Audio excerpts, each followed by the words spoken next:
Hello, मी रुपाली तुमचे speed maths with वेदाजमध्ये स्वागत करते। आज आपण शिकणार आहोत जॅपनीज मेथड ऑफ मल्टिप्लिकेशन, म्हणजे जॅपनीज मेथडनी मल्टिप्लिकेशन कसं करायचं ते बघूया। एक उदाहरण घेऊन बघू आपण। समजा आपण 13 × 21 म्हणजे 13 × 21 करायचं आपल्याला, तर जॅपनीज लोक कसं करतात ते बघू आपण। इथं 13 आहे, तर 13 साठी आपण 1 आणि 3 आहे, तर पहिल्यांदा आपण 1 लाईन काढणार इथं आणि 3 ची इथं काढणार, 3 लाईन्स। हे 3 लाईन्स झाले।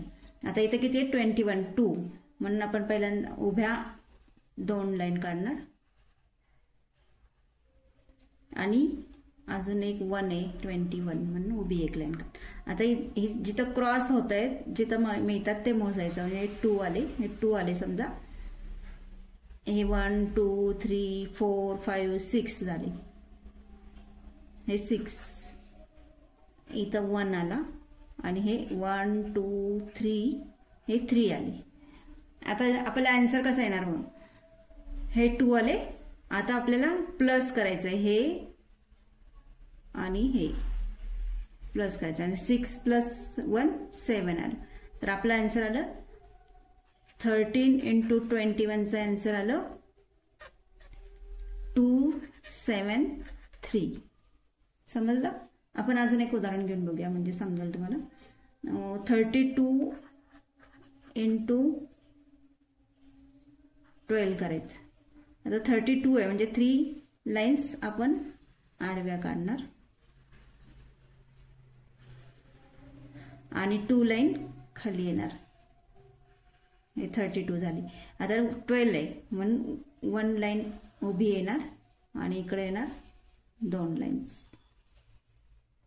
आता इथं क्रॉस जिथं होतं ते मोजायचे आपल्याला, हे 3 झाले, हे 1 2 3 4 5 6 हे 6 झाले, इथं 1 आणि हे 2 हे 2 आले, इथं 1 2 3 4 हे 4 आले। आता आपल्याला काय करायचंय, हे मधले येते ह्याचा प्लस करायचं, ह्याला प्लस करायचं आपल्याला। 6 + 2 किती आले 8, म्हणून आपलं 32 × 12 चं आन्सर आलं 384। आपण अजून एक उदाहरण घेऊन बघूया। 22 × 13, तर 22 आहे, तर आपण काय करणार, आडव्या रेषा किती मारणार 2 आणि अजून परत 2च आहे म्हणून परत 2 मारणार। इंटू किती आहे 13 म्हणजे 1 उभी येणार आणि 3 इकडे येणार। आता आपण क्रॉस जिथं झालं ते मोजणार, हे 2 आले, हे पण 2 आले। आता इथं 1 2 3 4 5 6 आले, इथं पण 1 2 3 4 5 6 आले। आता आपण काय करणार, मधल्या संख्या त्याचं प्लस करणार, हे प्लस करणार। 6 + 2 किती आले 8 आले, तर आपलं आन्सर काय आलं 22 × 13 = 286। बघितलं मित्रांनो, किती सोपं आहे जॅपनीज मेथड।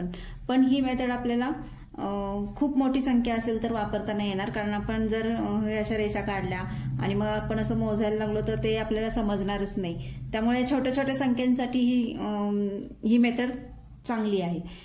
पण जर समजा मोठी संख्या आपल्याला घ्यायची असेल तर आपण एवढ्या रेषा मारणार, एवढं ते मोजत बसणार, हे खूप किचकट काम होईल।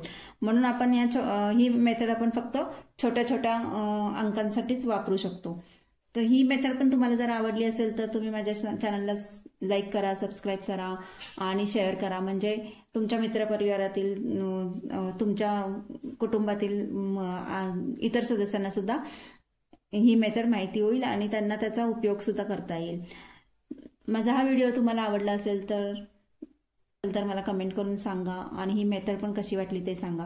आणि तुम्ही माझा हा व्हिडिओ आतापर्यंत बघितला त्याबद्दल धन्यवाद।